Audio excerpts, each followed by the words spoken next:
There was once a warrior, a lover, and a sage walking on a road, and they were talking about how to conquer lust. Which one was right when it came to conquering lust.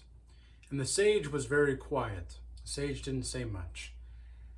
And the warrior said, it's all about your fortifying of your mind.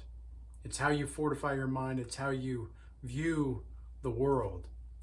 And the lover said, no. It's how you master your desires. And then the sage says, it's by the company you keep. And all of them went silent as they walked towards their destination. Now this you can consider as a parable for what exactly is the most wise thing to do when you're conquering lust, when you're trying to conquer lust. It's not necessarily the case that the warrior or the lover are wrong per se, because it can be how you fortify your mind, as the warrior would say, right? And it can be how the lover would say, well, you have to conquer your desires, you have to master your desires, you have to know what you want. But what the sage says is it's the company that you keep, right? Well, that's absolutely the case. If you have company around you that are participating in promiscuous behaviors, that are participating in these degenerate low vibrational behaviors, and you're around it, you're exposed to it, you think that it's normal. I was at the gym this morning, and I've been going to the gym at different times recently, and at the time I went today, there was just so many freaking women that were just half naked, and it was weird. It was very strange. In one of the first times in my life, I was completely, of course I was looking at this woman, for example, and I was like, yeah, she's an attractive woman, obviously very, you could say hot. She's a hot woman, but there is absolutely no desire whatsoever to even talk to her. There's not even a temptation there. It's used to be that the temptation will be there. And of course, when I have seen beautiful hot women that are hot to me, right? Because we men, we know the difference between a hot woman and a beautiful woman, right? And the hot woman is just you kind of just want to you just kind of want to get animalistic with her, right? But with the beautiful woman, there's a more sense of elegance and class to her. It's more motherly, you could say, right? A woman that could still be she could be sexy, right? But she also she could be like the mother of your child someday. That's the kind of beauty that we see in a woman. And a lot of women don't know that we put them in these categories as men, but that's just the way that it is. But anyway, I was at the gym and I saw this woman and I was like, yeah, she's hot. But there was no temptation at all. There was just no temptation. It was just completely fading. And I thought to myself, I know that I've already mastered lust on a lot of different levels, but this was something else entirely. This was something else where I literally had no temptation, even though I objectively could see that this woman was hot. And it was just such a different kind of experience, right? And that was, in a way, fortifying my mind. That was also, in a way, mastering my desires, but it was also recognizing the company that I keep. I'm not going to keep that kind of company in my life. I'm going to, of course, in the world, we're going to see things maybe we don't even want to see. But when I see that and there's no temptation, that means that there's a mastery on a different level. And I think that most men are probably never going to experience something like this. Most men are probably never going to get to the point where they can actually conquer that lustful feeling, and they know how to control their desires so much to the point to where they don't need to even feel the temptation. They don't feel the temptation. And I'm sure I'm going to feel temptations down the line again, because as long as we're going to be alive, we're going to have temptations of some kind. But in this instance, it was just completely absent. And I thought about, just what I could say about this topic that could be a bit different and bring a different perspective.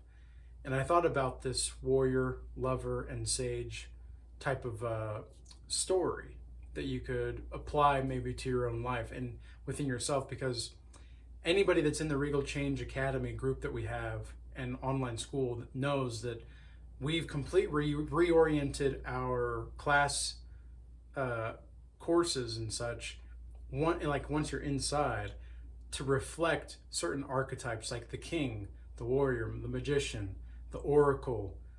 For women, it's more of like a story-based class series, whereas for men, it's more like a video game. They have to achieve certain things and enact certain things into their life, and they have to focus on the actual enacting and bringing things into fruition and manifesting things as if it were a video game. And for the women, as I said, it's more of a story based, but we have different archetypes for men and we have different archetypes for women. And we also have a new class in there as well. And we've been upgrading the classes that we do have and the calls that we have, that there's so many different aspects now, because this is like Real Change 2.0. And I wanted to see how I could apply that to this, and especially because we're also doing the Art of Seduction class series starting next Saturday, August 16th. So the enrollment, that's going to be a class that is like in the academy exclusively, and it's going to be exclusive to people that enroll in the academy itself. So this is going to be like an addition to the academy. It's not going to be strictly part of the membership, but all the other things are part of the membership, right? And so I see a lot of men, they're struggling with this ability to overcome lust. And I genuinely believe that if you are able to understand the art of seduction, if you're able to understand what seduction actually looks like, and you can identify, you can understand it, you'll be able to transcend it. And I think that a lot of people get too excited talking about sex or talking about seduction, that they don't know how to talk about it in a way that's professional or just matter of fact, and it's understandable. And I'm not saying that this is like a bad thing, because many people are this way and it's only natural, but we're also here to transcend these things. We're transcending our human impulses to get to a better place. And I think that many times in life where people are so adamant about running towards pleasure and running away from pain, because that's what our society is set up to do, right? And our whole society is set up to give people more glory than what they're worth. People are designed to give more praise to people that don't deserve it. And we're creating this cascade of selfishness in the worst kind of way, because I do think to be selfish is actually okay, because to be selfish means to just be more of who you are to some degree. Whereas on the flip side of selfishness, there's this more of a you're selfish in the way that you're trying to take from the world instead of give to it. And I think, especially when it comes to understanding intersexual dynamics, it's more about how you give and what you give than anything else. How are you giving what you have to offer? How are you giving what you have as far as your value? What are you giving as far as your value? And why are you giving it? What's your intention behind it? Because if you're a good person, a good-hearted person with decent intentions, and you know that you're not trying to bring people down, you know that you're trying to just be another good person in the world, just try to make the world a little less of a crappy place than it is. There's going to be somebody or something that maybe comes along that tries to tarnish everything that you're trying to be or everything you're trying to build. It's funny because you really have no choice but to accept that you're, other than Jesus Christ himself, you're the only one that can save you. There is no one coming to help. You have to make things happen, whether you like that or not. And I think that the most freeing thing when it comes to lust as well is this fact too. No one's going to control your lust for you. Okay? A lot of people, they'll want systems, and I have a system. I have that 444 sacred seed method and the sacred seed system, but I don't have the ability to like hold your hand every single step of the way. I can't do that. That's something that you're going to have to do for yourself. You're going to have to learn how to walk that path your own way. Like, I can show you the door, but I can't really, kick you the way through it. Like, I'm not going to be able to do that because, number one, like, even if I could do that, that wouldn't be good spiritual karma, you could say. I know some people say that they don't believe in karma even though they follow Christ, but I think karma as a principle is very understood to be like, well, what goes around comes around. It's absolutely the case. And sometimes when you get into lust as a person, like, there's a sense of self-sabotage to it. A lot of people just can't handle not having the dopamine hits of like being able to look people in the eye, for example. I know like there's this jolt of energy sometimes where you look a woman in the eye, or as a woman, if you look a man in the eye, there's like this jolt of energy that goes through. It's like, oh, I'm being seen. And a lot of people that maybe have not been seen or felt unseen their whole life, and the only way that they could be seen is through these kinds of seductive modes of being. Well, it goes to show that that's just the way our society is being set up for us to fail. Our society is set up for us to fail in so many different ways. Okay, I am convinced that nearly everything in this life is a scam, as far as like how we operate in society, even at the government level as well. Like, most things are scams, okay? And they don't tell you this because, well, then they can't have their minions, right? They can't have obedient workers, right? They don't have. This is something else I've recognized. It's like, have you ever noticed as a man, if you have your lust under control to some degree, other men can sense something about you and your like self-control, and they like get jealous. And this is I don't know, maybe I'm stretching a little bit here, but I don't think I am, because I've been meeting a lot of different kinds of men recently in my community, my physical community. And I get the sense that they feel like I know that they can feel like I have a sense of self-control that they don't, and they like hate me for it. And then other men revere me for it. They can sense it, they can admire it and appreciate it. But other men, man, they are just like freaking haters, man. And they'll act like they're not. And then on the inside, you can feel like, like you can just feel that like undertone of aggression in their niceness.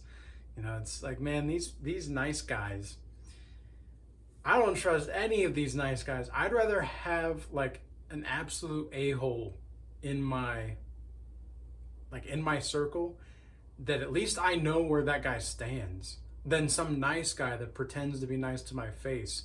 Meanwhile, he's planning and plotting on me. Or he's just so weak and so spineless and boundaryless that he can't even control himself. So if a better opportunity, quote unquote, presents itself to like betray me, he's going to take it, because he has no sense of loyalty to himself. He has no sense of who he is.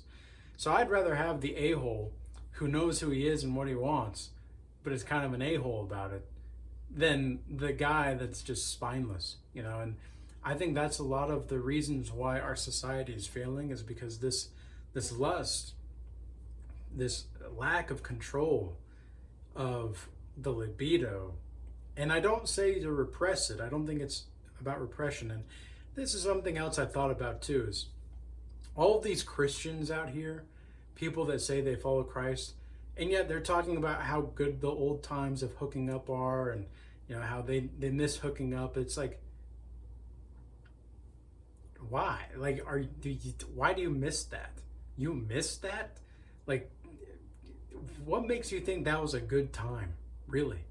And I don't know, maybe I'm stretching here, but it seems to me like missing your sin, like, do you like missing your sin? Like, I don't know if that's actually possible if you're really following Christ, because there's like always a sense of a yearning to go back to sin sometimes, but it's through the temptations.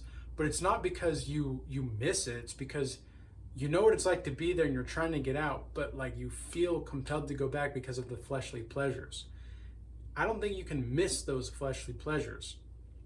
Like, I don't really drink, for example. I never really liked drinking. Don't like it. I've never really cared for it.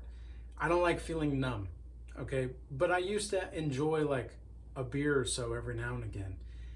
And I used to enjoy maybe a glass of wine, but I don't even drink wine or anything anymore. I haven't had any kind of alcohol for almost 2 years. And I just don't like, some people love being numb. Some people love that feeling. I don't. I just don't care. If I had like a guilty pleasure, let's say, and even then, like, I don't really miss this. One of my biggest sins was really gluttony. And it wasn't just gluttony of eating, it was gluttony of consuming in general. But specifically, brownies and ice cream and pizza. Holy crap, that was my favorite. But now, like, do I miss it? I don't really miss it, but there are times where, every now and again, I'll have a slice of pizza, or I'll make some pizza from homemade, and I'll have some ice cream, some Ben and Jerry's. But like, cause it was like 2 or 3 weeks ago that I had pizza and ice cream, but the time before that was literally like 4 or 5 months. Okay, so it's not like it's a huge deal too when I do have it. It's like, okay, I'm gonna allow myself this, and then I'm gonna go back to it. I don't really miss it though. I don't miss it. It's not like I'm gonna accept that I have this vice, but I'm not going to I'm not gonna desire it. Like, it's not because I want it consciously, it's just that a habit, that pattern, right? So this is what we're trying to do. We're trying to break patterns. We're trying to break these inconsistencies. We're trying to move beyond. We're trying to transcend. And I don't think that it's the case that missing sin means that like I don't know. I don't think that's the case. I'm gonna have to find a specific scripture to really back that up, because it's intuitively and instinctively inherent to me that if you miss sin, by definition, like, you're not really following God. You're still kind of stuck in the past of some degree. Like, you're still stuck in, like, who really has your heart? Let's ask that, right? Who really has your heart? Is it Jesus? Is it God himself? Or is it something, or the devil, like something else, or the devil himself? But I think that overall, the main message that I want to give here is, be mindful of who you're surrounding yourself with, and be mindful of the kinds of environments you're putting yourself in, because really the key is to conquering lust is to just know to not put yourself in that situation. Just don't put yourself in the situation where you're going to be tempted, and soon, kind of like what happened at the gym with me this morning, even if you do have that hot girl or that hot guy, whatever, if you're a woman watching this, if you have that hot girl or hot guy in front of you, you're not going to feel the temptation like you used to. You're going to be able to just acknowledge objectively this person's attractive and then move on. It's no big deal. All right? So I hope that everybody stays blessed out there. If you want to sign up for the Regal Change Academy, check out the links in the description box below. I also have my book that if you want to go check that out on Amazon, feel free to do so. I've worked for the last 5 years on this book, so I'm really excited to have it out finally. And if you want to sign up for a one-on-one mentorship call, check the links out in the description box below. Email me at regalchange@gmail.com, or you could DM me via X or Instagram. All right? Peace be with you. Until next time.